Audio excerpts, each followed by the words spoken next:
ಎಲ್ಲ ದೈವಕ್ಕೆ ನಿಮ್ಮ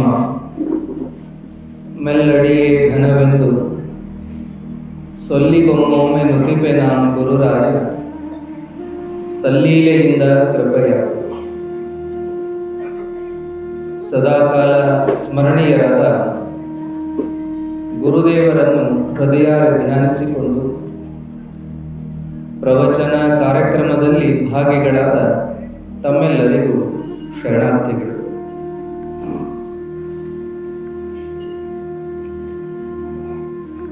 ಶರಣರ ಮಹಿಮೆ ಬಹಳ ಅಪರೂಪವಾದದ್ದು, ಅಪಾರವಾದದ್ದು ಅನ್ನೋದನ್ನು ನಿನ್ನೆ ನಾವು ಕೇಳ್ತಾ ಇದ್ವಿ. ಶರಣರಿಗೆ, ಸಂತರಿಗೆ ಇಷ್ಟೆಲ್ಲ ಶಕ್ತಿ ಸಾಮರ್ಥ್ಯಗಳು ಹ್ಯಾಕ್ ಬರ್ತಾವು? ಅವೆಲ್ಲ ನಿಜ ಏನು? ಅವನ್ನೆಲ್ಲ ನಾವು ನಂಬುವುದೇನು?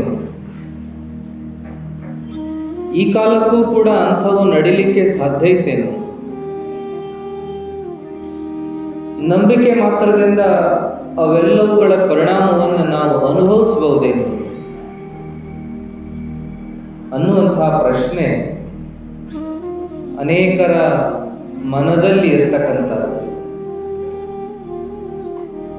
ನಾವೆಲ್ಲ ಕೇಳುವಾಗ ಪವಾಡಗಳನ್ನು ಮನದುಂಬಿ ಕೇಳ್ತೀವಿ. ಅಂಥ ಪವಾಡ ಸದೃಶ ಘಟನೆಯನ್ನು ನಮ್ಮ ಜೀವನದಲ್ಲೂ ಕೂಡ ನಾವು ನೋಡಿರ್ತೀವಿ, ನಂಬ್ತೀವಿ. ಆದರೂ ಕೂಡ ಒಮ್ಮೆ ಇಂಥ ಎಲ್ಲವುಗಳು ಸಾಧ್ಯ ಆಗ್ಯಾವೇನು, ಸಾಧ್ಯ ಆಗ್ತಾವೇನು ಅನ್ನುವ ಸಂಶಯ ಅನೇಕರ ಮನಸ್ಸಲ್ಲಿ ಇರ್ತಕ್ಕಂಥದ್ದನ್ನು ನಾವು ಇಂದಿಗೂ ಕೂಡ ನೋಡಬಹುದು. ಅದಕ್ಕೊಂದು ಚನ್ನಬಸವಣ್ಣವರ ವಚನ ಬೆಳಕನ್ನು ಚೆಲ್ಲುವಂಥ ಕಾರ್ಯವನ್ನು ಮಾಡ್ತದೆ. ಹರಿದ ಶಿರವ ಹಚ್ಚಿ ಮೆರೆದರು ನಮ್ಮ ಶರಣರು ಭಕ್ತಿಯ ಪ್ರಭಾವದಿಂದ, ಬರಡಾಕ್ಕಳವ ಕರೆದು ಚರತಿ ತೆಗಿತ್ತರು ನಮ್ಮ ಶರಣರು ಭಕ್ತಿಯ ಪ್ರಭಾವದಿಂದ, ಪೂರ್ವ ಕುಲಗೋತ್ರವನ್ನಳಿದು ಪುನೀತರಾದರು ನಮ್ಮ ಶರಣರು ಭಕ್ತಿಯ ಪ್ರಭಾವದಿಂದ, ಭಕ್ತೇರ ಸಾಧ್ಯಂ ನಹಿ ಕಿಂಚಿದಸ್ತಿ ಭಕ್ತ್ಯಾ ಸರ್ವಸಿದ್ಧಯಃ ಸಿದ್ಧ್ಯಂತಿ ಎಂಬ ವಚನ ಉಂಟಾಗಿ ಭಕ್ತಂಗೆ ಅಸಾಧ್ಯವಾಗುವುದು. ಅದು ಕಾರಣ ನಿಮ್ಮಡಿಯ ಭಕ್ತಿಯ ನೊಂದನೆ ಕರುಣಿಸು ಕಾಪಾಡಯ್ಯ ಕೂಡಲ ಚನ್ನಸಂಗಮ ದೇವ ಅನ್ನುವಂಥ ಚನ್ನಬಸವಣ್ಣವರು ಇಲ್ಲಿ ಏನು ಹೇಳುವ ಪ್ರಯತ್ನವನ್ನು ಮಾಡ್ತಾರೆ ಅಂದರೆ, ಶರಣರು ಯಾವೆಲ್ಲ ಪವಾಡಗಳನ್ನು ಮಾಡಿದ್ರಲ್ಲ, ಆ ಎಲ್ಲ ಪವಾಡಗಳ ಮೂಲ ಅಂದರೆ, ಮೂಲ ಶಕ್ತಿ ಅಂದರೆ ಭಕ್ತಿ ಅನ್ನುವಂಥದ್ದನ್ನು ಹೇಳ್ತಾರೆ. ಹರಿದ ಶಿರವ ಹಚ್ಚಿ ಮೆರೆದರು ನಮ್ಮ ಶರಣರು ಭಕ್ತಿಯ ಪ್ರಭಾವದಿಂದ, ಗಣೇಶನ ರುಂಡವನ್ನು ತೆಗೆದು ಆನೆಯ ರುಂಡವನ್ನಿಟ್ಟು ಜೀವಕಳೆಯನ್ನು ತುಂಬಿದ ಗಣೇಶನ ಕಥೆಯನ್ನು ಕೇಳ್ತೀವಿ. ದಕ್ಷ ಬ್ರಹ್ಮನ ತಲೆಯನ್ನು ತೆಗೆದು ಟಗರಿನ ತಲೆಯನ್ನು ಕೂಡಿಸಿದ ಕಥೆಯನ್ನು ಕೇಳ್ತೀವಿ. ಹೀಗೆ ಇಂಥ ಕಥೆಗಳನ್ನೇ ಉದಾಹರಣೆಗೆ ಇಟ್ಟುಕೊಂಡು ಏನು ಹೇಳ್ತಾರಂದ್ರೆ, ಹರಿದ ಶಿರವ ಹಚ್ಚಿ ಮೆರೆದರು ನಮ್ಮ ಶರಣರು ಭಕ್ತಿಯ ಪ್ರಭಾವದಿಂದ. ನಾವೆಲ್ಲ ಅದನ್ನು ವೈಜ್ಞಾನಿಕವಾಗಿ ತರ್ಕಕ್ಕೆ ಹಚ್ಚಿ ಸತ್ಯಾಸತ್ಯತೆಯನ್ನು ತಿಳಿಬೇಕು ಅಂತ ಹೋದರೆ ತಿಳಿಲಿಕ್ಕೆ ಸಾಧ್ಯ ಆಗೋದಿಲ್ಲ. ಆ ಕಥೆಯನ್ನ ವಿವರಣೆ ಮಾಡ್ಲಿಕ್ಕೆ ಹೋಗೋದಿಲ್ಲ, ನಿಮಗೆಲ್ಲ ಗುರ್ತದ. ಪಾರ್ವತಿ ದೇವಿಯ ಪ್ರಸಂಗ, ಸ್ನಾನಕ್ಕೆ ಹೋಗ್ಯಾಳ, ಮೈಮಣ್ಣಿನಿಂದ ಬೊಂಬೆಯನ್ನ ಮಾಡ್ಯಾಳ, ಜೀವಕಳೆಯನ್ನ ತುಂಬ್ಯಾಳ, ಬಾಗಲ ಕಾಯ ಕುಂಡ್ರಿಸ್ಯಾಳ. ಅವಾಗ ಸಂಚಾರಕ್ಕೆ ಹೋದಂಥ ಶಿವ ಬಂದು ನೋಡಿ ಒಳಗೋಗಲಾಗಿ ಶಿವನನ್ನೇ ತಡೆದಂತಹ ಈ ಗಣೇಶನಿಗೆ ಏನು ಶಿಕ್ಷೆ ಆತಪ್ಪ ಅಂದರೆ, ಪರಮಾತ್ಮನನ್ನು ತಡೆದಿರುವಂಥ ಗಣೇಶನಿಗೆ ಶಿಕ್ಷಾ ಏನಾತಪ್ಪ ಅಂದರೆ ಶಿರಚ್ಛೇದನ ಆಯಿತು ಅನ್ನುವ ಕಥೆ. ಆವಾಗ ಪಾರ್ವತಿ ಬಂದು ಹೋರಾಡಿ ಅಳಲಾಗಿ ಆನೆಯ ರುಂಡವನ್ನ ಕೂಡಿಸಿ ಜೀವಕಳೆಯನ್ನು ಶಿವ ತುಂಬಿದ ಅನ್ನುವಂಥದ್ದು. ಇದನ್ನೆಲ್ಲ ತರ್ಕಕ್ಕೆ ಹಚ್ಚಿ ನಾವು ನೋಡ್ಲಿಕ್ಕೆ ಆಗೋದಿಲ್ಲ. ಅದು ಹೆಂಗ ಮನುಷ್ಯನ ಗೋಣು ಈಟ ಇರ್ತದ, ಆನಿ ಗೋಣು ದೊಡ್ಡದಿರ್ತದ, ಇವುಗಳ ನರಗಳ ವ್ಯವಸ್ಥೆ ಬೇರೆ, ಮನುಷ್ಯನ ನರಗಳ ವ್ಯವಸ್ಥೆ ಬೇರೆ, ಪ್ರಾಣಿಗಳ ನರ ವ್ಯವಸ್ಥೆ ಬೇರೆ, ಮತ್ತು ರಕ್ತದ ಗುಂಪು ಬೇರೆ, ಮತ್ತು ಇತ್ಯಾದಿ ವಿಚಾರಗಳನ್ನು ಹೇಳ್ಕೊಂತ ಇದನ್ನು ತರ್ಕಕ್ಕೆ ಹಚ್ಚಲಿಕ್ಕೆ ಬರೋದಿಲ್ಲ. ಹಾಗೆಯೇ ದಕ್ಷ ಬ್ರಹ್ಮನ ತಲೆ ತೆಗೆದು ಟಗರಿನ ತಲೆಯನ್ನು ಕೂರಿಸಿದಂಥ ವೀರಭದ್ರನ ಪ್ರಸಂಗ, ಅದನ್ನು ನಾವು ತರ್ಕಕ್ಕೆ ಹಚ್ಚಿ ನೋಡಕ್ಕಾಗೋದಿಲ್ಲ. ಅದನ್ನ ಇಲ್ಲಿ ಹೇಳ್ತಾರ, ಶಿರವನ್ನ, ಮನುಷ್ಯರ ಶಿರವನ್ನ ತೆಗೆದು ಮತ್ಯಾವುದೋ ಪ್ರಾಣಿಗಳ ಶಿರವನ್ನಿಟ್ಟು ಮೆರೆದರಲ್ಲ ನಮ್ಮ ಶರಣರು. ಅದು ಯಾವ ಬಲದಿಂದ ಅಂದರೆ ಭಕ್ತಿಯ ಪ್ರಭಾವದಿಂದ ಅಂತೇಳಿ, ಭಕ್ತಿಯ ಪ್ರಭಾವದಿಂದ ಇಂಥದ್ದನ್ನ ಮಾಡಿದರು ಅಂತೇಳಿ. ನಾವು ಪವಾಡಗಳನ್ನ ವೈಜ್ಞಾನಿಕವಾಗಿ ನೋಡಿದರೆ ತಿಳಿಯಲ್ಲವೆಲ್ಲ, ವಿಮರ್ಶಾತ್ಮಕವಾಗಿ ನೋಡಿದರೆ ತಿಳಿಯಂಗಿಲ್ಲ, ತರ್ಕಬದ್ಧವಾಗಿ ನೋಡಿದರೆ ತಿಳಿಯಂಗಿಲ್ಲ. ಪವಾಡಗಳು ಬ್ಯಾಡ ಬಿಡ್ರಿ. ಇವು ಜೋಕ್ ಹೇಳ್ತಾರೆ ನೋಡ್ರಿ, ಪ್ರಾಣೇಶ ಅವರು ಇವ್ರು ಜೋಕ್ ಹೇಳ್ತಿರ್ತಾರಲ್ಲ, ಆ ಜೋಕ್ ಕೇಳಿ ನಕ್ ಬಿಟ್ರೆ ಮುಗಿದೋಯ್ತಲ್ಲಿ. ಆದ್ರೆ ಆ ಜೋಕು ಅದು ಹೆಂಗೆ ಸಾಧ್ಯ ಆಗ್ತದು ಅಂಥೇಳಿ ಅದನ್ನ ವಿಮರ್ಶೆ ಮಾಡಕತ್ರ, ಬಿಡಿಸಿ ನೋಡಕತ್ರ ನಗಿನೂ ಹುಟ್ಟಂಗಿಲ್ಲ. ಮತ್ತು ಅವ ಏನು ಕಾರ್ಯಕ್ರಮ ಕೊಟ್ಟರು ವ್ಯರ್ಥ ಆಗ್ತದೆ.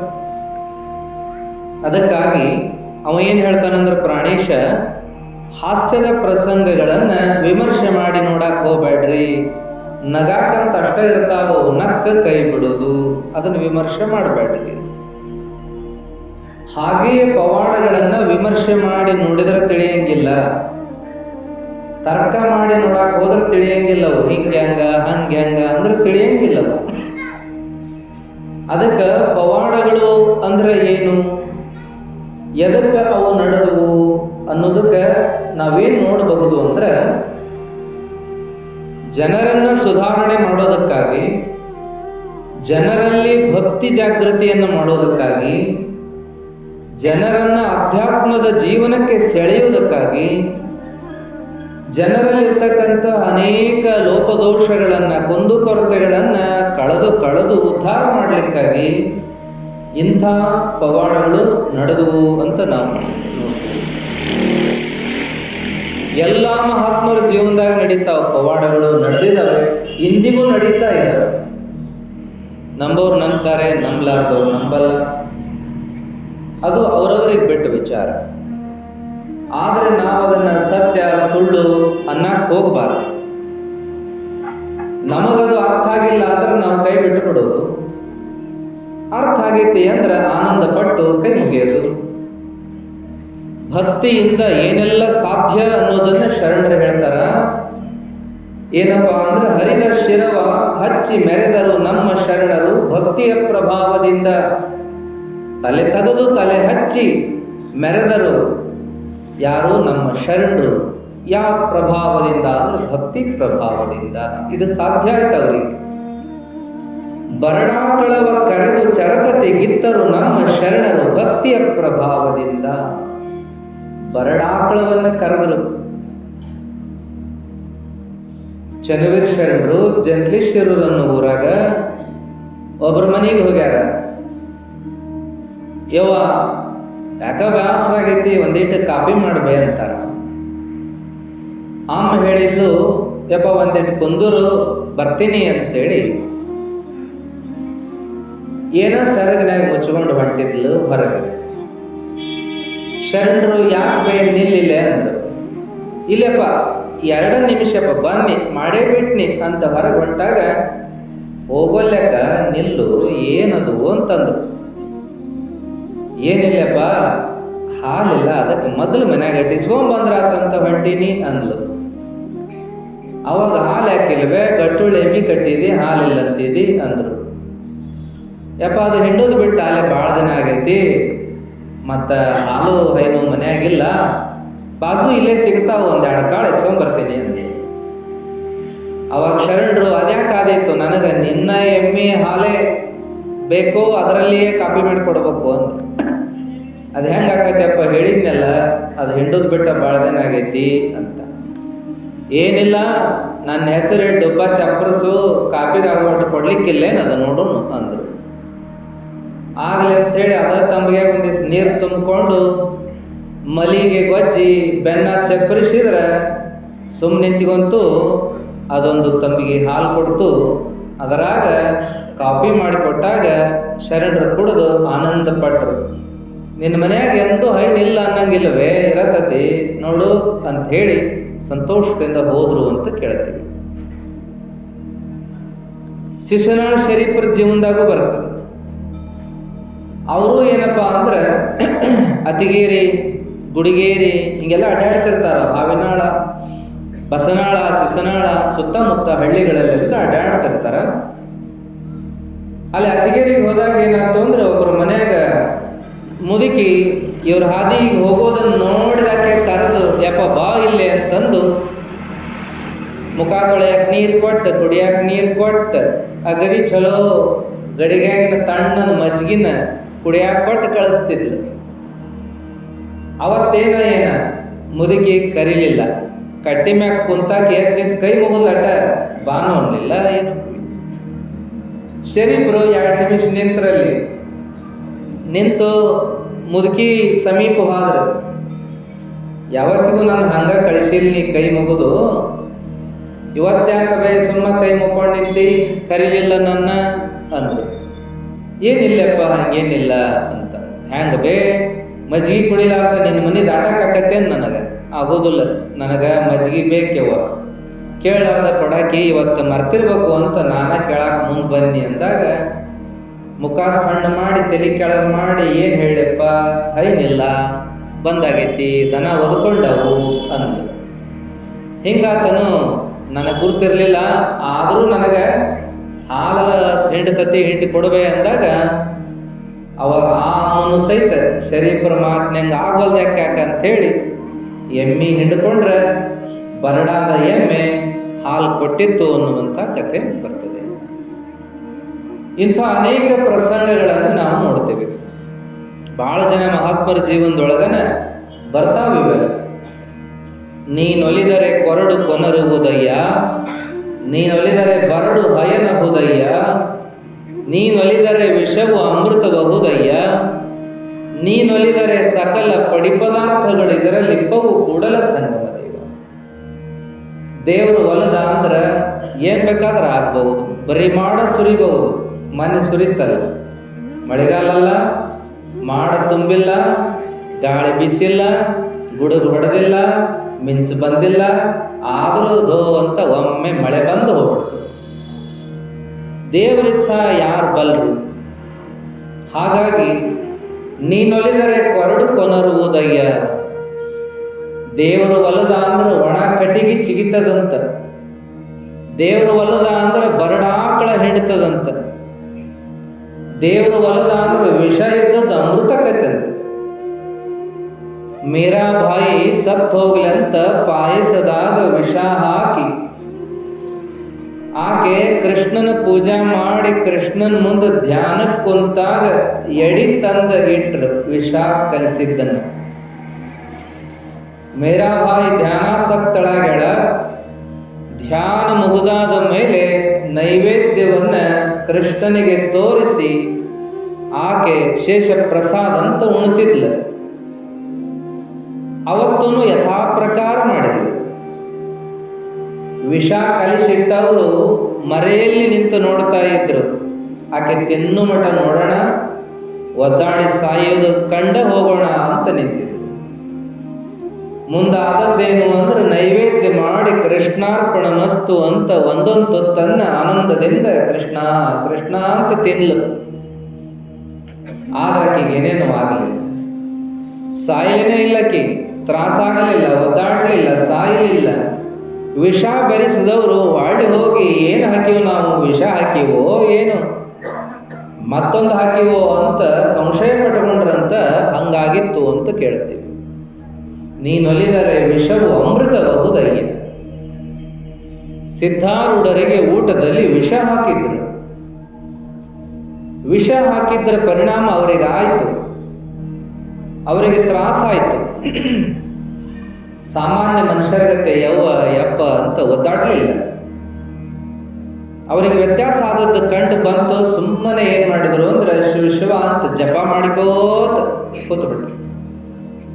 ಅವರಿಗೆ ತ್ರಾಸಾಗೋದು ಗೊತ್ತಾಗ್ತಿತ್ತು ಶಿಷ್ಯರಿಗೆ. ಅದನ್ನು ನೋಡಿದವರು ವಿಷಪ್ರಾಶನಾಗ್ಯದ, ವಿಷ ಕೂಡ್ಸ್ಯಾರ ಅಡಿಗ್ಯಾಗ ಅನ್ನೋದು ಗುರುತಾಗಿ ಆಮೇಲೆ ಏನಪ್ಪ ಮೂರನೇದವರಿಂದ ಗುರುತಾಗ ಇದೆಲ್ಲ ಸುದ್ದಿ ಹತ್ತೆಲ್ಲ ಕಡೆ ಭಕ್ತರೆಲ್ಲ ಓಡೋಡಿ ಬಂದ್ರು.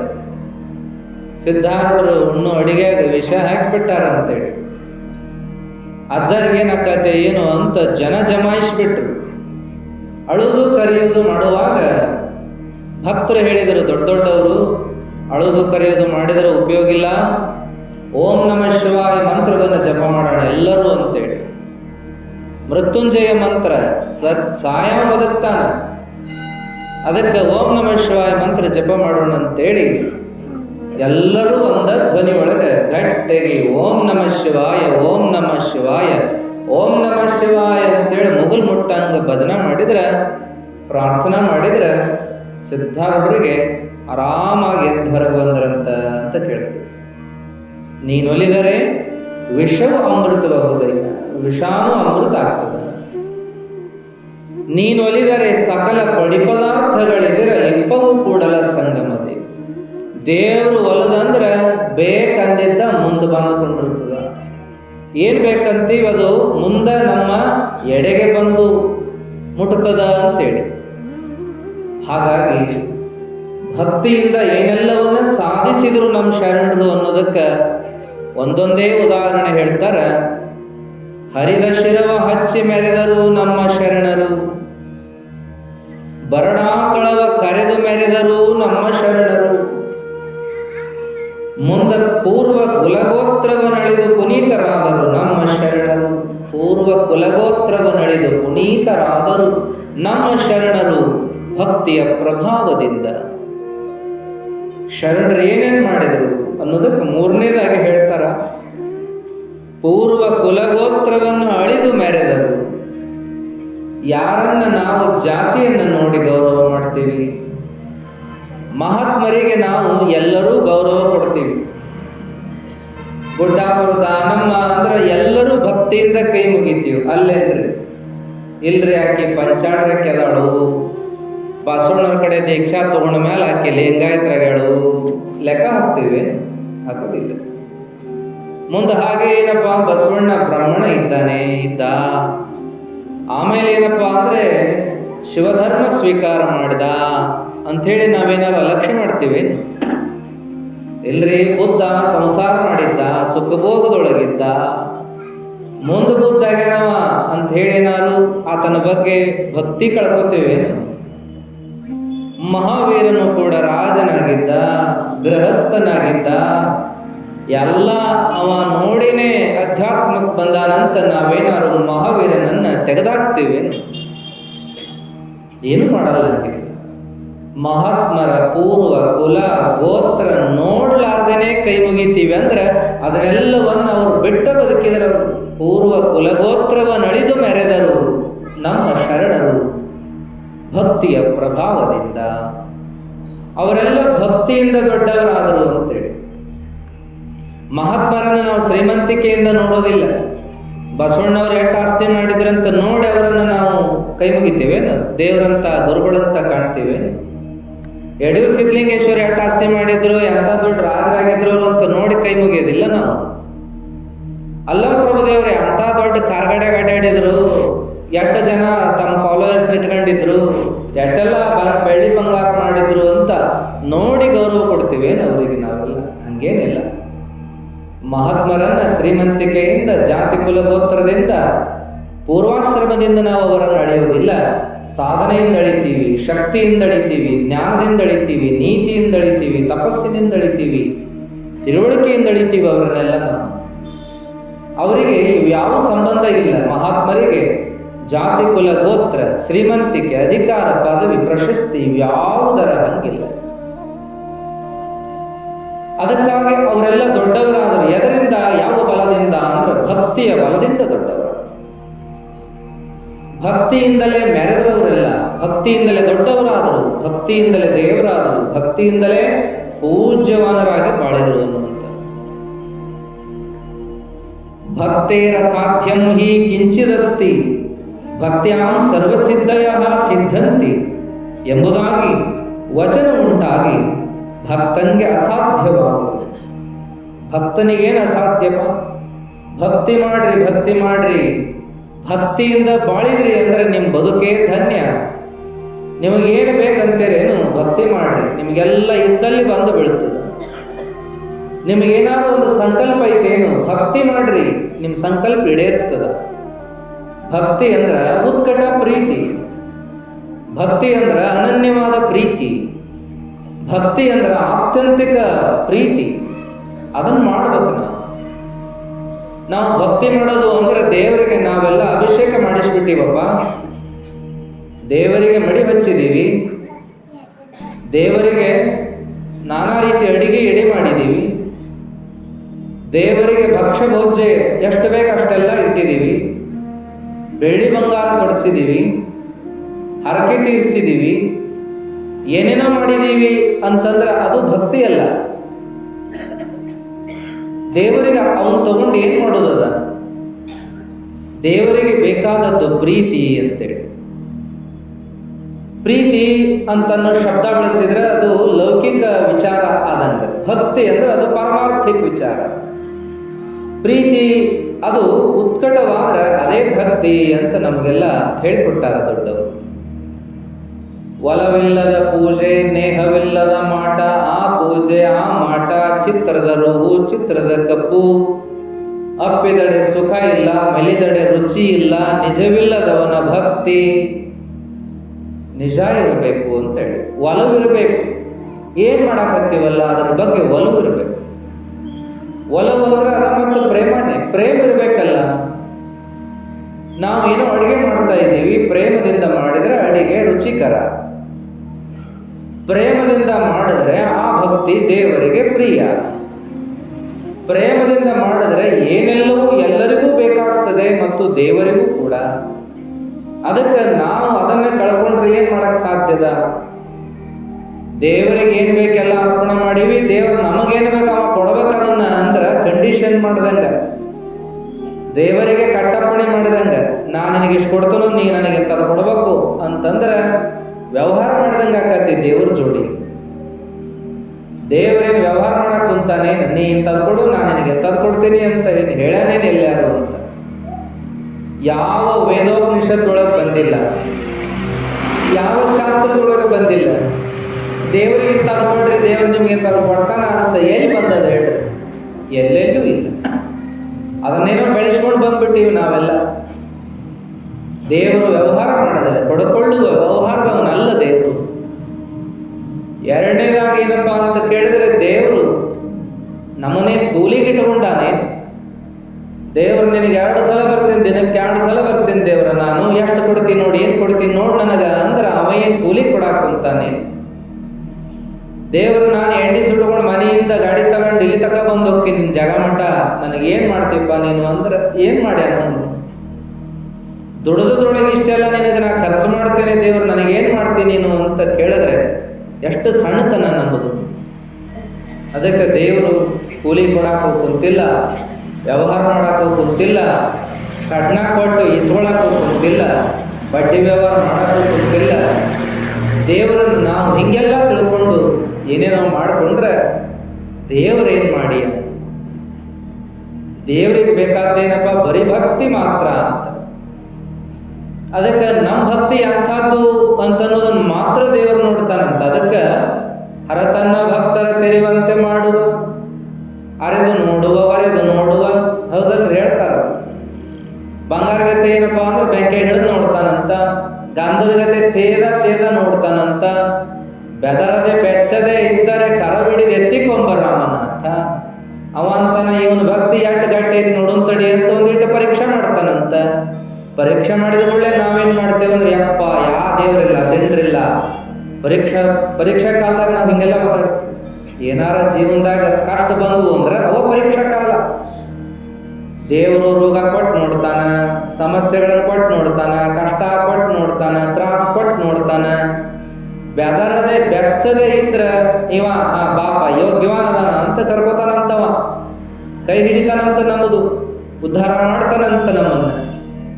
ನಾವೇನ್ ಮಾಡ್ತೇವೆ? ಒಂದೀಟು ಕಷ್ಟ ಬಂದ್ರೆ, ಸಮಸ್ಯೆ ಬಂದ್ರೆ, ತ್ರಾಸ ಆದ್ರೆ, ರೋಗ ಬಂದ್ರೆ, ಏನಾರ ಆದ್ರೆ ಏನ್ ಮಾಡ್ತೀವಿ ನಾವು? ದೇವರನ್ನು ಬೇಕೊಂಡ್ಬಿಡ್ತೀವಿ ಮೊದಲು. ಇಟ್ಟೆಲ್ಲ ದೇವರಿಗೆ ಮಾಡಿದ್ರು ಮತ್ತೆ ಹಿಂಗ ನೋಡಿ ನಮಗೆ ಏನ್ ದೇವರು ಏನು ಮಾಡಿದ್ರು ಒಟ್ಟ ಏನಾರ ಮಾಡಿದ್ರು ಹಿಂಗ ಹಾಕೋದು ಅಂದ್ರೆ ಏನು ಮಾಡೋದ ಬೇಡ ದೇವ್ರಿಗೆ ಹತ್ತಾಗ ಹಿಂಗ್ ಮಾಡ್ತೀವಿ. ಅವಾಗ ದೇವ್ರ ಏನ್ ಮಾಡ್ತಾನ? ಫೇಲ್ ಮಾಡ್ತಾನ. ಅಲ್ಲ ಒಂದು ಪರೀಕ್ಷೆ ಮಾಡಿ ನೋಡಾಕಂತ ಹೋದ್ರೆ ಇವ ನನ್ನ ಬೇಕು ಅಂತ ಕಡೆಗೆ ಆದ್ನಲ್ಲಿ ಇವ ಬೇಡ ಇವ ಅಲ್ಲೇ ಇರುವಲ್ಲಕ್ಕಂತ ಅಂದೇವು. ಇನ್ನೂ ಏನ್ ಕೆಲವು ವಿಚಾರಗಳು ಬಂದಾವಂದ್ರ ಅವರೆಲ್ಲ ಭಾಳ ದೇವ್ರ ಅಂತಿದ್ರಿ, ಎಂಥ ಭಕ್ತಿವಾನ್ರಿ, ಏನ ಅತಿ ಆಚಾರವಂತ ಮಂತಾನ ನೋಡ್ರಿ. ಅಂಥವ್ರಿಗೆ ಇಂಥ ದಿನಮಾನ ಬಂದವು ಅಂದ್ರೆ ಹಿರಿಯ ಅಕಾಲಿಕ್ ಸತ್ ಹೋದ್ರಿ, ಮಗ ಆಕ್ಸಿಡೆಂಟ್ನಾಗ ಹೋಗ್ಬಿಟ್ರಿ, ಇವ್ರು ಹಿಂಗ ಆಗ್ಬಿಟ್ರಿ, ಚೇ ಇದನ್ನೆಲ್ಲ ನೋಡಿದ ಮ್ಯಾಲೂ ದೇವರನ್ನ ನಂಬಬೇಕು ಅಂದ್ರೆ ಹೆಂಗ್ರಿ ಅಂತಾರ. ಇದೆಲ್ಲ ನೋಡಿನೂ ದೇವ್ರನ್ನ ನಂಬಬೇಕಾ? ಎಂಥ ಒಳ್ಳೆ ಮಂತಾನ್ರಿ, ದೇವ್ರಂತ ನಡ್ಕೊಳ್ಳೋ ಮಂತಾನ್ರಿ, ಧರ್ಮವಂತ ಮಂತಾನ್ರಿ. ಅಂಥವ್ರ ಮನ್ಯಾಗ ಹಿಂಗೆಲ್ಲ ಆದದ್ದನ್ನು ನೋಡಿ ಎಲ್ಲಿ ದೇವ್ರ ಅನಿಸ್ಬಿಟ್ಟದ್ ನಮಗ ಅಂತೀವಿ. ಬಿಡು ಅಂತ ನಾವ ಅನ್ಲಿಕ್ಕರಲಿಲ್ಲ ಅಂತ ಅಂದ್ರೆ ಏನು ಅನ್ನೋದ ಅಂದ್ರ ನಿನ್ನ ಆತ್ಮ ಕಲ್ಯಾಣ ಅಂದ್ರೆ ನಿನ್ನ ಆತ್ಮ ಕಲ್ಯಾಣ. ದೇವ್ರ ಅಂದ್ರೆ ದೇವ್ರ ಅನ್ಲಿಲ್ಲ ಅಂದ್ರೆ ಬಿಡು, ಯಾರು ಬೇಡ ಅಂತಾರ. ಇನ್ನಷ್ಟು ಸುಳಿದಾಡು, ಹುಟ್ಟು ಸಾವುಗಳು ಕಾಣ್ಕೋತ ಹೋಗು ಅಂತ ಅವನಿಗೇನು ಪ್ರಶ್ನೆನೇ ಇಲ್ಲ. ದೇವರಿಗೆ ಭಕ್ತಿ ಮಾಡೋದು ನಮಗಾಗಿ ಮತ್ತು ಭಕ್ತಿಯನ್ನ ಪರೀಕ್ಷೆ ಮಾಡೋದಕ್ಕಾಗಿ, ಸಮಸ್ಯೆಗಳನ್ನ ದೇವರು ಇಡೋದು ನಮಗಾಗಿ. ಅಂಥದಕ್ಕೆ ನಾವೆಲ್ಲ ಒತ್ತಾಡಿದರೆ ಹೆಂಗಪ್ಪ? ಸಮಸ್ಯೆಗಳು ಯಾರಿಗೂ ಬಿಟ್ಟಿಲ್ಲ, ಎಲ್ಲರಿಗೂ ಅದಾವ. ಆದ್ರೆ ಸಮಸ್ಯೆ ಎದುರಿಸಾಕ ಕೆಲವರಿಗೆ ಬರ್ತೈತಿ, ಕೆಲವರಿಗೆ ಬರಂಗಿಲ್ಲ. ಒಟ್ಟೊಟ್ಟ ಸಮಸ್ಯೆನೇ ಇರಬಾರ್ದು, ಸರಳ ಇರ್ಬೇಕು ಜೀವನದ ದಾರಿ ಅಂತ ನಾವು ಅಂತೀವಿ. ಹಾಗೆ ಇರಕ್ ಸಾಧ್ಯದ? ಎಂತೆಂಥವ್ರಿಗೂ ಬಿಟ್ಟಿಲ್ಲ, ನಮ್ಮಂಥವ್ರಿಗೆ ಏನು ಕಷ್ಟಗಳು ನಮ್ಮನ್ನೇನು ಬಿಡ್ತಾವೆ? ಮುಕ್ತ ಆಗ್ಯಾರ ಮಹಾತ್ಮರು ಅಂದವರಿಗೆ ಬಿಟ್ಟಿಲ್ಲ ಅವೆಲ್ಲ. ಆದ್ರೆ ನಿಮಗ ಬಿಡು ಅಂದ್ರೆ ಹೆಂಗ್ ಬಿಡ್ತಾವು? ಅದಕ್ಕೆ ದೇವರ ಪರೀಕ್ಷೆಗಳನ್ನು ನಾವು ಗೆಲ್ಲಬೇಕು. ಎದರ ಬಲದಿಂದ ಅಂದ್ರೆ ಭಕ್ತಿಯ ಬಲದಿಂದ. ಭಕ್ತಿಗೆ ಶಕ್ತಿ ಅದ. ಭಕ್ತಿಯನ್ನ ಸಣ್ಣದಂತೆ ತಿಳ್ಕೋಬಾರ್ದು. ಮತ್ತ ಮನೆಗೆ ಹೋಗಿರ್ತೀವಲ್ಲ, ಅವಾಗ ಮಾಡ್ತೀವಿ ನಮ್ಮ ಭಕ್ತಿ ರೀಪ ಅಂತೀವಲ್ಲ, ಆದ ಭಕ್ತಿ ಅಲ್ಲ. ಮತ್ತ ಅದು ಎಲ್ಲರ ಭಕ್ತಿ ಅಂತ ಸೇರಿಸ್ತೀವಿ. ನಂದು ಇಟ್ಟರಿಪ್ಪ ಭಕ್ತಿ ಅಂತೀವಿ, ನಂದು ಬಡವಿ ಭಕ್ತಿರಿಪ್ಪ ಅಂತೀವಿ, ನಮ್ಮ ಭಕ್ತಿ ಸಣ್ಣ ಭಕ್ತಿರಿಪ್ಪ ಅಂತೀವಿ, ಅಲ್ಪ ಭಕ್ತಿರಿ ನಮ್ದು ಅಂತೀವಿ. ಕೊಡುವಾಗ ಏನಾದ್ರು ದಕ್ಷಿಣೆ ಕೊಡುವಾಗ ಮಾಡುವ ಭಕ್ತಿ ಅಲ್ಪನೂ ಅಲ್ಲ, ಭಕ್ತಿ ಬಡವನೂ ಅಲ್ಲ, ಭಕ್ತಿ ಸಣ್ಣದು ಅಲ್ಲ, ಭಕ್ತಿ ನಮ್ಮ ತಿಳಿದದ್ದು ಭಕ್ತಿನೂ ಅಲ್ಲ. ಭಕ್ತಿ ಇಂಥದ್ದಲ್ಲದು. ಭಕ್ತಿ ಅಂದ್ರೆ ದೇವರ ಮ್ಯಾಗಿಟ್ಟ ನಂಬಿಕೆ. ಎಷ್ಟು ನಂಬಿಕೆ ಐತಿ ಅನ್ನೋದು ನಾವು ನೋಡ್ತಾನೆ, ಒಂದಿಟ್ಟು ಅಳಗಾಡಿಸಿ ನೋಡ್ತಾನಂತ ನಮ್ಮನ್ನು ನೋಡೋಣ ತಡೆ ಅಂತೇಳಿ. ನಾವು ಅದಕ್ಕೆ ಅಂಜಿದ್ರೆ ಅಳುಕಿದ್ರೆ ದೇವರನ್ನು ಬೈಕೊಂಡ್ರೆ ಧರ್ಮದ ಹಾದಿ ಬಿಟ್ರೆ ಅವನತಿ ಕಾಣೋರು ನಾವು. ಅದಕ್ಕೆ ಹಂಗೆ ಮಾಡಬಾರ್ದು. ಭಕ್ತಿಗೆ ಬಹಳ ಶಕ್ತಿ ಇರ್ತದಂತೇಳಿ ಜಂಬೂದ್ವೀಪ ನವಕಂಡ ಪೃಥ್ವಿಯೊಳಗೆ ಕೇಳಿರಯ್ಯ ಎರಡಾಳಿನ ಭಾಷೆಯ, ಕೊಲುವೆನೆಂಬ ಭಾಷೆ ದೇವನದಾದರೆ ಗೆಲುವೆನೆಂಬ ಭಾಷೆ ಭಕ್ತನದು. ಭಕ್ತಿ ಎಂಬ ಕೂರಲಗನೆ ಹಿಡಿದು ಸದ್ಭಕ್ತರು ಗೆದ್ದರು ಕಾಣ ಕೂಡಲ ಸಂಗಮ ದೇವ ಅಂದರು. ದೇವರಿಗೂ ಭಕ್ತರಿಗೂ ಜಗಳ ಚಾಲು ಆತಂದ್ರೆ, ಯುದ್ಧ ಚಾಲು ಆತಂದ್ರೆ ಗೆಲ್ಲವ ಯಾರು ಗೆಲ್ತಾರ ಅಂದ್ರೆ ದೇವರು ಗೆಲ್ಲೋದಲ್ಲ, ಭಕ್ತರು ಗೆಲ್ತಾರ ಅಂತ ಹೇಳಿ. ಎದಕ್ಕೆ ಭಕ್ತರು ಗೆಲ್ತಾರ ಅಂದ್ರೆ ಭಕ್ತಿ ಎನ್ನುವ ಖಡ್ಗ, ಹರಿತವಾದ ಖಡ್ಗ, ಗಟ್ಟ್ಯಾದ ಖಡ್ಗ ಯಾರ ಕೈಯಾಗೈತೆ? ಭಕ್ತರ ಕೈಯಾಗ. ಅದಕ್ಕೆ ಭಕ್ತರ ಗೆಲ್ತಾರೆ ವಿನಃ ದೇವ್ರ ಗೆಲ್ಲಕ್ ಸಾಧ್ಯ ಆಗುವುದಿಲ್ಲ ಅಂತ ಹೇಳಿ. ಭಕ್ತಿ ಬಲದಿಂದ ಏನ್ ಮಾಡಿದ್ರಂದ್ರ ದೇವರನ್ನು ಯುದ್ಧಲ್ಲಿಗೆ ಕರೆಸಿಕೊಂಡ್ರು ಶರಣರು. ಯಾವ್ದ್ರ ಪ್ರಭಾವದಿಂದ ಅಂದ್ರೆ ಭಕ್ತಿ ಪ್ರಭಾವದಿಂದ ಇದ್ದಲ್ಲೇ ಕರೆಸಿಕೊಂಡ್ರು ದೇವರನ್ನು. ಓಡಾಡ್ಬಿಡ್ತಾರೆ. ಈ ಲೌಕಿಕವಾಗಿ ಮಾತಾಡ್ತಿರ್ತಾರೆ ನೋಡು, ಎಲ್ಲಿ ಹೊಂಟು? ಇಲ್ಲೇ ಅವನ್ನ ಎಟ್ಟು ಮರಾಯ, ಅವನ ಕಡೆ ಒಂದಿಟ್ಟು ಕೆಲಸ ಆಗ್ಬೇಕಾಗೈತಿ, ಅಡ್ಡಾಡ್ ಸಾಕಾಗೈತಿ, ಸಿಗವಲ್ಲ. ಮನೆಗೆ ಹೋದ್ರ ಹೊರಗೆ ಹೋಗ್ಯಾರಂತಾರ, ಹೊರಗೆ ಹುಡುಕ್ಯಾಡಕಂತ. ಆಫೀಸ್ಗೆ ಹೋಗ್ಯಾರಂತಾರ, ಆಫೀಸ್ಗೆ ಹೋದ್ರ ಇನ್ನ ಈಗ ದಾಟಿದ್ರೆ ನೋಡ್ರಂತಾರ, ಸಿಗವಲ್ಲ.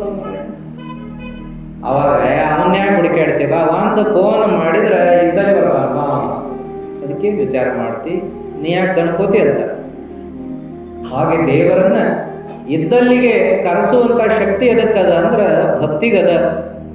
ಭಕ್ತಿಯನ್ನು ನಾವು ಮಾಡಿದರೆ ಅದು ಸಾಧ್ಯ.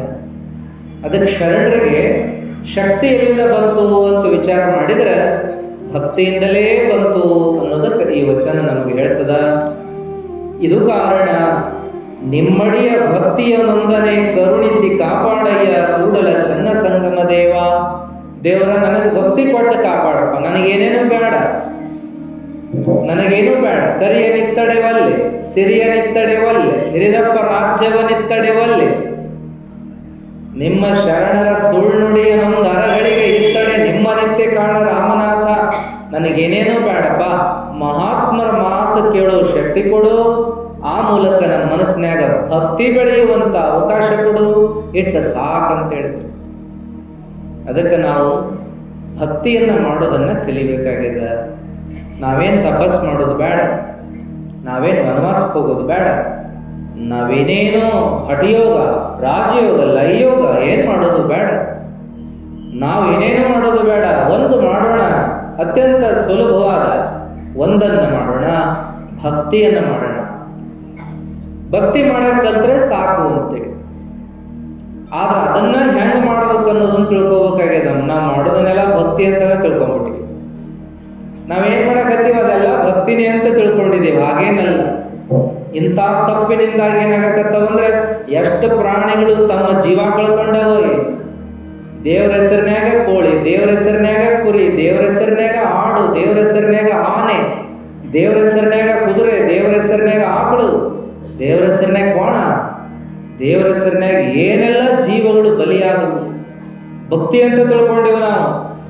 ಆ ದೇವರು ಆನಂದ ಆಗಬೇಕು ಅಂದ್ರೆ ಇಂಥದ್ದನ್ನು ಕೋದ್ ಹಾಕ್ಬೇಕು ದೇವ್ರ ಮುಂದೆ. ಎಂಥದ್ರ ರಕ್ತ ತಗೊಂಡೋಗಿ ಅಭಿಷೇಕ ಮಾಡಬೇಕು ದೇವರಿಗೆ. ಇಂಥವೆಲ್ಲ ಮಾಡಿ ಅದಕ್ಕೇನು ಹೆಸರು ಕೊಟ್ಟಿವಿ ಅಂದ್ರೆ ನಾವು ನೀವು ಭಕ್ತಿ ಅಂದ್ಬಿಟ್ಟಿವಿ. ಇದೆಲ್ಲ ಹೆಂಗೆ ಭಕ್ತಿ ಆಗಕ್ಕೆ ಸಾಧ್ಯದ? ಒಂದು ಜೀವನ ವಿಲವೆಲ್ಲ ಒದ್ದಾಡುವಂಗೆ ಮಾಡಿ ಸಾಯಿಸಿ ದೇವ ಖುಷಿಯಾದ ನಮಗೆ ಆಶೀರ್ವಾದ ಮಾಡಿದ ಅಂತ ತಿಳ್ಕೊತೀವಂದ್ರೆ ಆ ಕೋಳಿ ರೂಪದಾಗಿರುವ ದೇವರನ್ನ ನೋಡ್ಲಾರ್ದ ಇನ್ಯಾವುದೋ ದೇವರಿಗೆ ಕೈ ಮುಗಿದು ಉದ್ಧಾರ ಮಾಡ್ಕೊಳ್ತಾನೆ, ನಾವು ಉದ್ಧಾರ ಮಾಡ್ತಾನೆ ನಮ್ಮನ್ನಂದ್ರೆ ಎಂಥ ಮೂರ್ಖರು ನಾವು.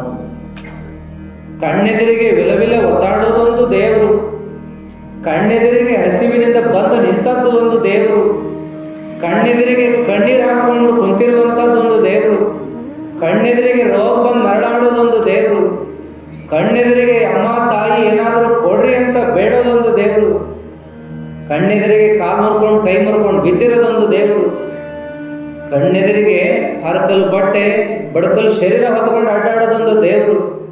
ಇವೆಲ್ಲವನ್ನು ನಾವು ದೇವರು ಅಂತ ತಿಳಿಲಾರದೆ ನಾವು ಏನೇನೋ ಮಾಡಿದ್ರೆ ದೇವರು ನಮಗೆ ಒಲಿತಾನೆ, ಒಲಿಲಿಕ್ಕೆ ಸಾಧ್ಯ ಇದೆ. ಯತ್ರ ಜೀವ ತತ್ರ ಶಿವ. ಎಲ್ಲೆಲ್ಲಿ ಜೀವನ ಅಲ್ಲೆಲ್ಲಿ ಒಂಚೂರು ಸಹಾಯ ಮಾಡ್ರಿ, ನಿಮಗೆ ಅಲ್ಲೇ ದೇವರ ದರ್ಶನ. ಗಿಡಕ್ಕೆ ನೀರು ಹಾಕ್ರಿ, ಆಯ್ತು ದೇವರಿಗೆ ಅಭಿಷೇಕ ಮಾಡಿದಾನೆ. ಗಿಡಕ್ಕೆ ನೀರು ಹಾಕ್ರಿ, ದೇವರಿಗೆ ಅಭಿಷೇಕ ಮಾಡಿದ. ಹಸದ ಪ್ರಾಣಿ ಪಕ್ಷಿಗೆ ಆಹಾರ ಕೊಡ್ರಿ, ದೇವರಿಗೆ ನೈವೇದ್ಯ ಮಾಡಿದ. ಮುಂದೆ ಸಾಮೂಹಿಕವಾಗಿ ಜನರನ್ನು ಕರೆದು ಭಕ್ತಿಯ ಕಾರ್ಯಕ್ರಮಗಳನ್ನು ಮಾಡಿ ಅನ್ನದಾಸೋಹ ಮಾಡ್ರಿ, ಅವಾಗ ಏನಪ್ಪಾ ಅಂದ್ರೆ ಶಿವಗಣಗಳಿಗೆಲ್ಲ ಆರೋಪಣೆ ಮಾಡಿದ. ಇಂಥವೆಲ್ಲ ನಾವು ಮಾಡಿ ಭಕ್ತಿ ಮಾಡಬೇಕೇ ವಿನಃ ಏನೇನೋ ಮಾಡ್ತಾ ಕೂಡ್ತೀವಿ. ಏನೋ ಪ್ರಾಣಿ ಪಕ್ಷಿಗಳನ್ನು ಕೊಂದ್ರೆ ಭಕ್ತಿ, ಯಾವುದೋ ಉರಿಯುವ ಬೆಂಕಿಗೆ ಏನೇನೇನೇನೋ ದವಸ ಧಾನ್ಯ ಹಾಕಿ ಸುಟ್ರೆ ಭಕ್ತಿ, ಮತ್ತೇನೇನೋ ಮಾಡೋದು ಭಕ್ತಿ ಅಂತ ತಿಳ್ಕೊಂಡಿದೀವಲ್ಲ, ಇದೆಲ್ಲ ತಪ್ಪು. ಭಕ್ತಿ ಅಂದ್ರೆ ಬಹಳ ಸರಳದೆ. ಸರ್ವ ಜೀವ ದಯಾಪರತೆ, ಸಕಲ ಪ್ರಾಣಿಗಳ ತನ್ನಂತೆ ಕಾಣಬೇಕು. ನೋಡ್ರಿ ಎಷ್ಟು ಸರಳ ಅದ. ಅದಕ್ಕೆ ಹೇಳಿದ್ರು ಭಕ್ತಿ ಅಂದ್ರೆ ಶಾಂತವಾಗಿರೋದು ಭಕ್ತಿ. ಭಕ್ತಿ ಅಂದ್ರೆ ಸತ್ಯವನ್ನು ಮಾತಾಡೋದು ಭಕ್ತಿ. ಭಕ್ತಿ ಅಂದ್ರೆ ನಮ್ಮಂತೆ ಎಲ್ಲರೂ ಅಂತ ತಿಳ್ಕೊಳ್ಳೋದು ಭಕ್ತಿ.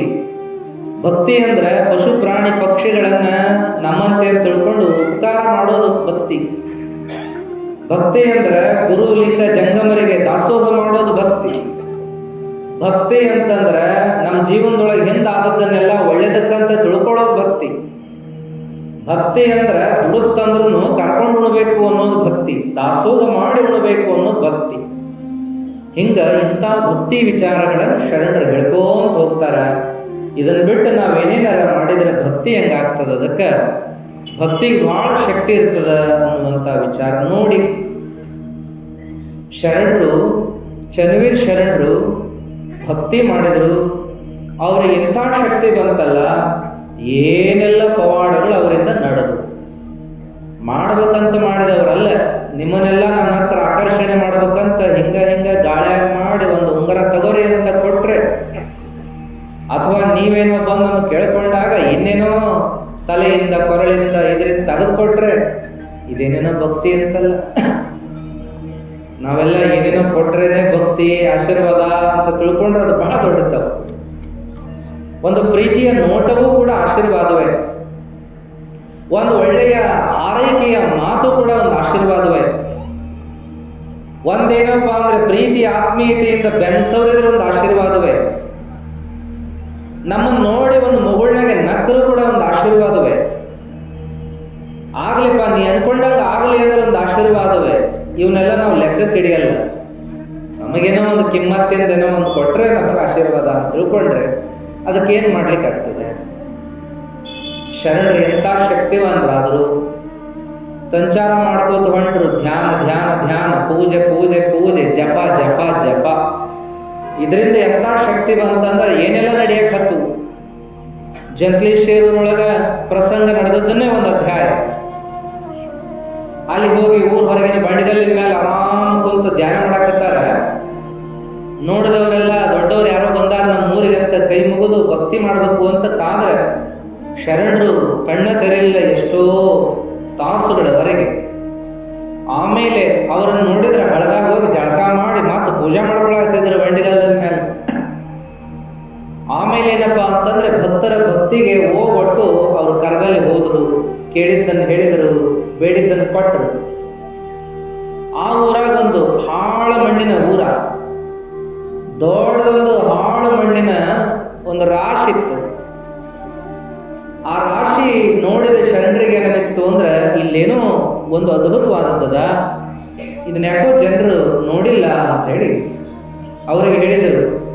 ಈ ಮಣ್ಣಿನ ರಾಶಿ ಒಳಗ ಒಂದು ದೇವರ ಅಡಿಗೆದ ಮರಯ, ದೇವರ ವಿಗ್ರಹ ಅಡಿಗೆದ, ಅದನ್ನ ನೀವು ತೆಗಿರಪ್ಪ, ನಿಮ್ಮೂರು ಚಲೋ ಆಗ್ತದ ಅಂತ ಹೇಳಿದ್ರು. ನಿಮ್ಮೂರಿಗೆ ಚಲೋ ಆಗ್ತದ ಅಂತ ಹೇಳಿದಾಗ ಜನ ಎಲ್ಲ ಆಗ್ಲಿ ಅಂತ ಎಲ್ಲರೂ ಬಂದು ಮಣ್ಣಿನ ರಾಶಿಯನ್ನ ತೆಗೆದು ಖಾಲಿ ಮಾಡಿದ್ರೆ ಅದ್ರ ಕೆಳಗೇನಪ್ಪ ಅಂದ್ರೆ ಒಂದು ಈಶ್ವರ ಲಿಂಗ ಸಿಕ್ತಂತೆ. ಅವಾಗ ಇದು ನಮ್ಮ ಗುರುತಾಲಿ ರಾಜ್ಯರ ಅಂದಾಗ ಇಲ್ಲ, ನನಗೆ ಯಾಕೋ ಅದು ಆಕರ್ಷಣೆ ಮಾಡಿತು ಅಂತ ಹೇಳಿದ್ರು.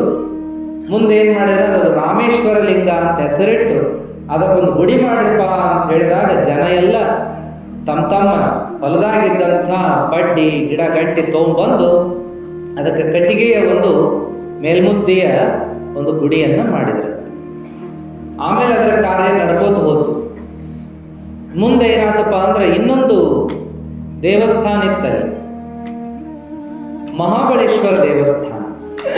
ಆ ದೇವಸ್ಥಾನಕ್ಕೆ ಏನು ಹೇಳಿದ್ರು ಅಂದ್ರೆ ಗುರುಗಳು 500 ಕೊಡ ಬಾವಿ ನೀರು ತಂದು ಅಭಿಷೇಕ ಮಾಡ್ಬೇಕಪ್ಪ, ಮಡಿಗುಡಿಲೇ ಇದನ್ನು ಮಾಡಬೇಕು, ಮತ್ತು ಅಂದಾಗ ಒಂದು ಸ್ವಲ್ಪ ಸುಧಾರಣೆ ಆಗ್ತದೆ ಊರಂದರು ಒಂದು ಕಾಲಕ್ಕೆ ಮತ್ತೊಮ್ಮೆ.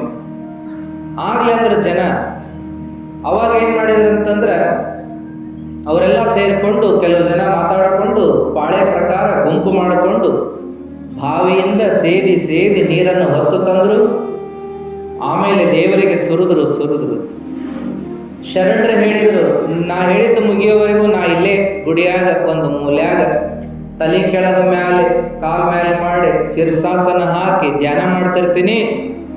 ಈ ನಿಮ್ಮ ಸೇವಾ ಮುಗಿಯೋವರೆಗೂ ನನ್ನನ್ನೇನು ಎಬ್ಬಿಸಬೇಡ್ರಿ ಅಂತ ಕಟ್ಟಪಡೆ ಮಾಡಿದರು. ತಲೆ ಕೆಳಗೆ ಮಾಡಿ ಕಾಲ್ ಮೇಲೆ ಮಾಡಿ ಧ್ಯಾನ ಮಾಡ್ಕೋತ ಶೀರ್ಷಾಸನದಾಗ ನಿಂತಾರ ಶರಣರು. ಇಲ್ಲಿ ಜನ ಓಡಾಡಿಕೊಂಡು ಬಾವಿಯಿಂದ ನೀರು ಸೇದಿ, ದೊಡ್ಡ ದೊಡ್ಡ ಬಾವಿಗಳು. ಆಮೇಲೆ ಏನಪ್ಪಾ ಅಂದ್ರೆ ಗಟ್ಟಿ ಗಟ್ಟಿ ಆಳುಗಳು, ರೈತರು ನೋಡ್ರಿ ಅವಾಗೆಲ್ಲ ತಾಂಬರು ಬಿಂದಿಗೆಗಳು ದೊಡ್ಡ ದೊಡ್ಡ ನೀರನ್ನು ಸೇದಿ ಸೇದಿ ಕೊಡೋರು, ಹೊತ್ತು ತರೋರು, ಹೆಗಲ ಮ್ಯಾಗ ತಗೊಳ್ಳೋರು, ಅದನ್ನು ತಗೊಂಡೋಗಿ ಗುಡಿಯಾಗ ಗರ್ಭಗುಡಿಯಾಗ ಕೊಡೋರು, ಗರ್ಭಗುಡಿಯಾಗ ಅದನ್ನು ದೋ ಅಂತ ದೇವ್ರ ಮೇಲೆ ಸುರಿಯೋರು. ಹಿಂಗ ಓಂ ನಮಃ ಶಿವಾಯ ಇರ್ಕೋತ ಎಲ್ಲ ನಡೀತು. ಏನಾತಂದ್ರ ಸುರಿದ ನೀರೆಲ್ಲ ಗುಡಿಯಾಗ ನಿಂತ್ಕೊಳಕ್ ಹತ್ತದು. ಭಾಳ ಹಳೆ ಗುಡಿ, ಕಲ್ಲಿನ ಗುಡಿ, ಸಣ್ಣ ಗರ್ಭಗುಡಿ, ಹೊಸಲಿ ಎತ್ತರ. ಹಾಕಿದ ನೀರೆಲ್ಲ ಏನಪ್ಪ ಅಂತಂದ್ರೆ ಅಲ್ಲೇ ನಿಲ್ಲಕತ್ತು. ನೀರು ಹೋಗುವ ಮೋರೆ ಅದು ಕಸ ಕಟ್ಟಿ ಕುತ್ಕೊಂಡು ಬಂದಾಗಿಬಿಟ್ಟಿತ್ತು. 8 ದಿವಸ ಆಗಿತ್ತೆ ನಾ ಗುಡಿ ಪೂಜೆ ಆಗಿ. ಅಜ್ಜಾರ ಹೇಳಿದ್ರು ಕಸಕಂಟಿ ಬೆಳೆದದ್ದನ್ನು ಸ್ವಚ್ಛ ಮಾಡಿ ಅಭಿಷೇಕ ಮಾಡಿ ಎಲ್ಲ ಇದನ್ನ ಮಾಡ್ಬೇಕಂತ ಹೇಳಿದ್ರು. ನೀರು ಹೋಗೋ ದಾರಿನ ಬಂದಿತ್ತು. ಸುರಿದ ನೀರೆಲ್ಲ ಜಮಾ ಆಗಾಕಿತ್ತು. ಅವಾಗ ಯಾರಿಗೂ ಲಕ್ಷ ಇಲ್ಲ, 500 ಕೊಡ ಹಾಕೋದು 1 ಲಕ್ಷದ ತಂದು ಸುರಿಯಾಕತ್ತಾರ. ಈ ನಿಂತು ಏನು ದೇವ್ರ ಮಕ್ಕಳು ನಿಂತು ಸುರಿಯಾಕಿದಾರಲ್ಲ ಅವ್ರ ಕಾಲು ಒಂದು ಗೇಣು ಮುಳುಗಿ ಮ್ಯಾಲ ಬಂದು ನೀರು.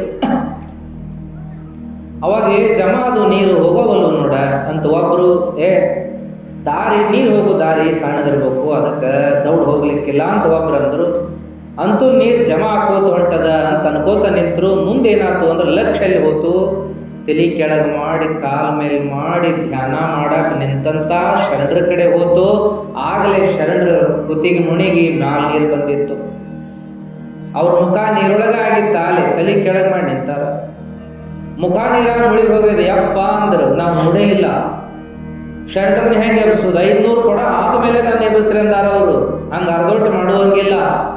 ಹೆಂಗೆ ಮಾಡೋದು ದೌಡ್ ತರಿಯೋ ಓಡಾಡಿ 500 ಕೊಡ ಮುಗಿಯವರೆಗೂ ಹಾಕಿ ಜೈ ಮಂಗಲಂ ಪಾರ್ವತೆ ಪತೆ ಶಿವ ಹರ ಮಹಾದೇವ ಅಂದಾಗ ಅವಾಗ ಶರಣರು ಕಾಲ ಕೆಳಗೆ ಮಾಡಿ ತಲೆ ಮ್ಯಾಲ ಮಾಡಿ ಹರ ಹರ ಮಹಾದೇವ ಯಪ್ಪ ನಮ್ಮ ಶರಣರಿಗೇನು ಆಗಿಲ್ಲಪ್ಪ ಅಂತ ಎಲ್ಲರೂ ಕೈಕಾಲು ಬಿದ್ದರು.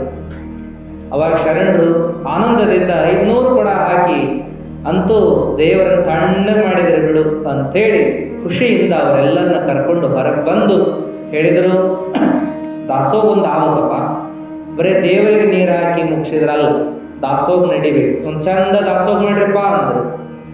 ಜನ ಎಲ್ಲ ಕೂಡಿ ಊರಾಗಿಂದೆಲ್ಲ ಹಿಟ್ಟ ಕಾಳ ಬೆಲ್ಲ ಬೇಳೆ ತಂದು ದಾಸೋಗಕ್ಕೆ ಸಜ್ಜು ಮಾಡಿದ್ರು. ಊರೆಲ್ಲ ಅಡಿಗೆ ಆಗ್ಬೇಕು, ಊರಿಗೆಲ್ಲ ಊಟ ಆಗ್ಬೇಕು ಅಂದಾಗ ಅದಕ್ಕೇನು ಸಾಮಾನ್ಯ ಬೇಕನ್ರಿ, ಎಲ್ಲ ವ್ಯವಸ್ಥೆ ಮಾಡ್ಕೊಳತ್ರು. ಶರಣರು ಅಲ್ಲಿ ತನಕ ಸುಮ್ಮನೆ ಕುಂತ್ರ ಹೆಂಗ ಅಂತ ಅವ್ರು ಸ್ವತಃ ಪೇಟಿ ಬಾರಿಸ್ತಿದ್ರು, ಹಾಡು ಹಾಡ್ತಿದ್ರು. ಹಾಡಾಕತ್ರ ಭಜನೆ ಮಾಡ್ಕೋತ ಊರಾಗ ಎಲ್ಲ ದೇವ್ರನ್ನ ಭೇಟಿ ಆಗೋರು ನಡ್ರಿ ಅಂತ ಕರ್ಕೊಂಡು ಎಲ್ಲ ಗುಡಿ ಮುಂದೆ ಬಾರಿಸೋತ ಹಾಡ್ಕೋತ ಹಿಂಗ ಬರಬಡ್ದನ ಬೆಳಗರಿತು. ಶರಣರು ಭಜನ ಎಲ್ಲ ಮುಕ್ತಾಯ ಮಾಡಿ ಹೋಗಿ ಒಬ್ಬರು ಕಟ್ಟಿಗೆ ಮನೆಗೆ ಬಿಟ್ರು. ಒಬ್ಬರು ಕಟ್ಟಿ ಮೇಲೆ ಮಲಿಗೆ ಬಿಟ್ರು. ದಾಸೋದಡಿಗೆ ಪೂಜೆ ಆಗ್ಬೇಕು, ಮಂದಿ ಊಟಕ್ಕೆಲ್ಲ ಹಚ್ಬೇಕು, ಅಜ್ಜಾರ ಅಪ್ಪಣೆ ಕೊಡಬೇಕು. ಏನಪ್ಪಾ ಇದು ಅಜ್ಜಾರ ಮಲಿಗೆ ಬಿಟ್ರು, ಹೆಂಗೆ ಎಬ್ಸೋದು? ರಾತ್ರಿ ಎಲ್ಲ ಭಜನೆ ಮಾಡಿ ದಣದಾರ ಅವರು ಹೆಂಗೆ ಎಬ್ಸೋದು ಅಂತ ಹಿರಿಯರು ಎಬ್ಸಕ್ಕ ಹೋಗ್ಲಿ. ಮೊದಲು ಹೆಂಗಿತ್ರಿ ಎಬ್ಸೋತಿದ್ದಿಲ್ಲ, ಮಕ್ಕೊಂಡವ್ರನ್ನ ಎಬ್ಬಿಸ್ತಿದ್ದಿಲ್ಲ. ದೊಡ್ಡ ದೊಡ್ಡವ್ರು ಹಿರಿಯರು ಮಲಗಿದ್ರಂದ್ರೆ ಮಕ್ಕಳ ನಟ ಎಬ್ಸೋದು, ಹಿರಿಯರನ್ನ ಯಾರು ಎಬ್ಬಿಸ್ತಿದ್ದಿಲ್ಲ.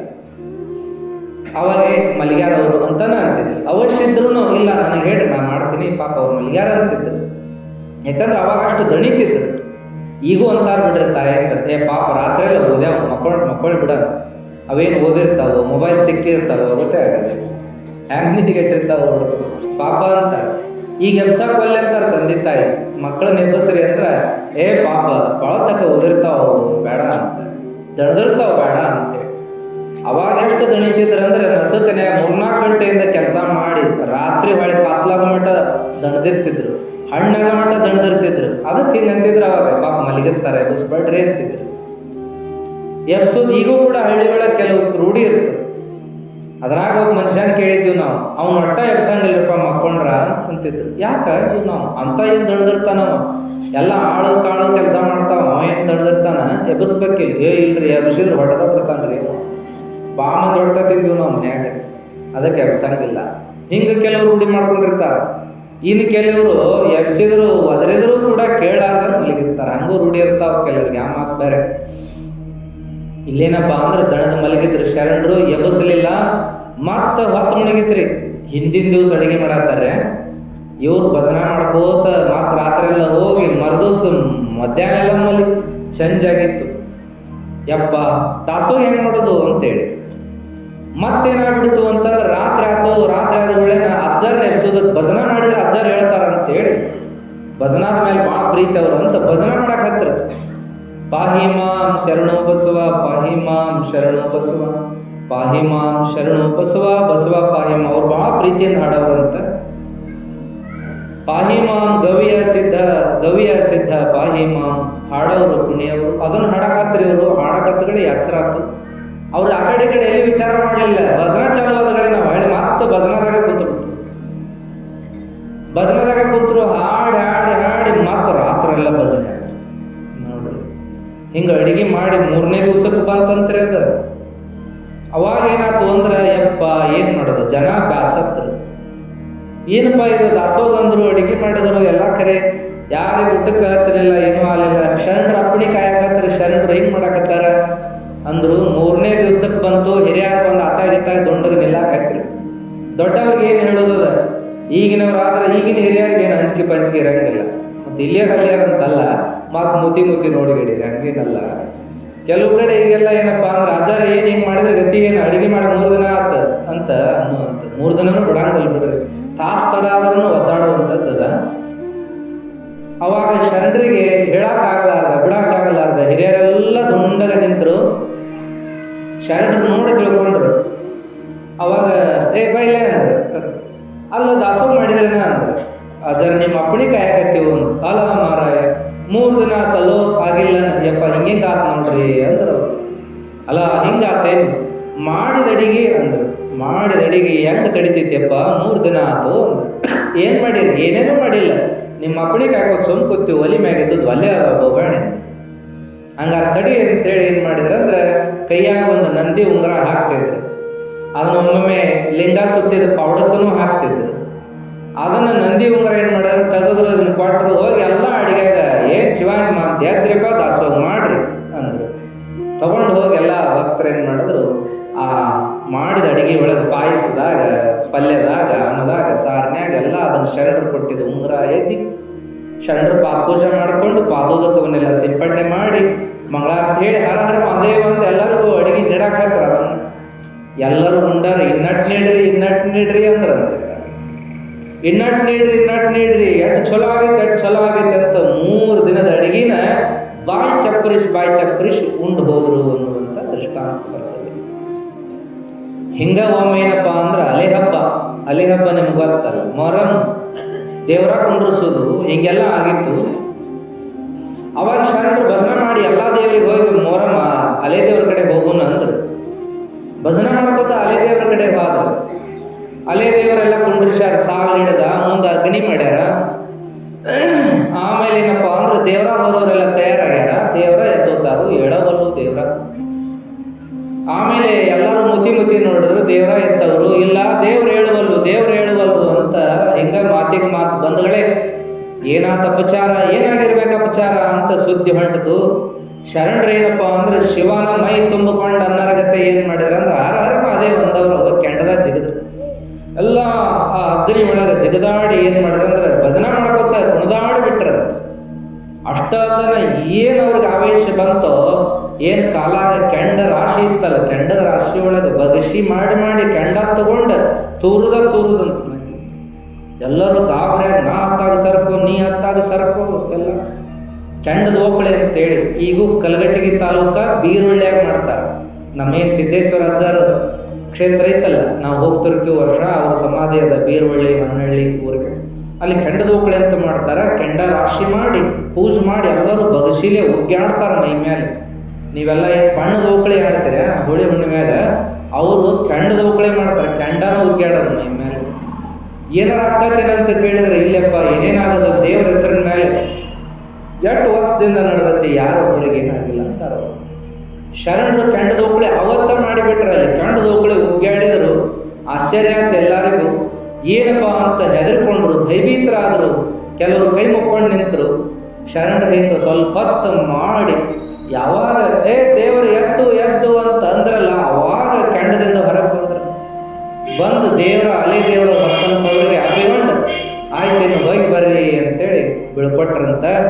ಇಂಥ ಮೊಹರಂ ಪ್ರಸಂಗವನ್ನು ನೆನೆಸ್ಕೊಂತಾರ. ಅವ್ರಿಗೇನು ಭೇದ ಭಾವ ಇರಲಿ, ಯಾವ ಜಾತಿ ಮತ ಕುಲ ಗೋತ್ರ ನೋಡ್ತಿದ್ದಿಲ್ಲ. ಎಲ್ಲರೊಳಗೂ ದೇವರನ್ನು ಕಾಣುವಂಥ ವಿಶಾಲ ಭಾವನ ಅವರಿಗಿತ್ತು ಅನ್ನುವಂಥದ್ದನ್ನು ನೋಡ್ತೀವಿ. ಹಿಂಗೆ ಶರಣರು ಹಿಂಗೆ ಪವಾಡ ಮಾಡ್ತಾ ಹೋಗ್ತಿದ್ರು ಅನ್ನುವಂಥದ್ದು ಒಂದರ ಮೇಲೆ ಒಂದೊಂದು ಘಟನೆಗಳು ಈಗ ನಡೀತಾ ಹೋಗ್ತವೆ. ಇದು ಎದರ ಬಲದಿಂದ? ಭಕ್ತಿಯ ಬಲದಿಂದ. ಅದಕ್ಕೆ ಭಕ್ತಿ ಅಂತ ನಾವು ಮೊದಲು ನೋಡಿದ್ವಿ. ಭಕ್ತಿ ಇನ್ನಷ್ಟು ವಿಚಾರಗಳನ್ನು ನಾವು ನಾಳೆ ದಿವಸ ನೋಡ್ತಾ, ಮತ್ತು ಪವಾಡಗಳು ಸಾಕಷ್ಟು ಇದಾವೆ, ಅದ್ಭುತ ಇದಾವೆ. ನಿಮಗೆ ಕೇಳಿಲ್ಲಾದಂಥ ಪವಾಡಗಳು ಕೂಡ ಬರ್ತವೆ. ನಾವೆಲ್ಲ ಅದನ್ನು ಕೇಳ್ತಾ ಏನು ಬೆಳೆಸ್ಕೊಳ್ಳೋದಪ್ಪ ಅಂದ್ರೆ ಭಕ್ತಿಯನ್ನೇ ಬೆಳೆಸಿಕೊಳ್ಳೋದು, ಭಕ್ತಿಯನ್ನೇ ಮಾಡೋದು ಅನ್ನುವಂಥ ಮಾತನ್ನು ಹೇಳಿ ಇವತ್ತಿನ ಪ್ರವಚನ ವಿಷಯವನ್ನು ಇಲ್ಲಿಗೆ ಮುಟುಕು ಮಾಡಿ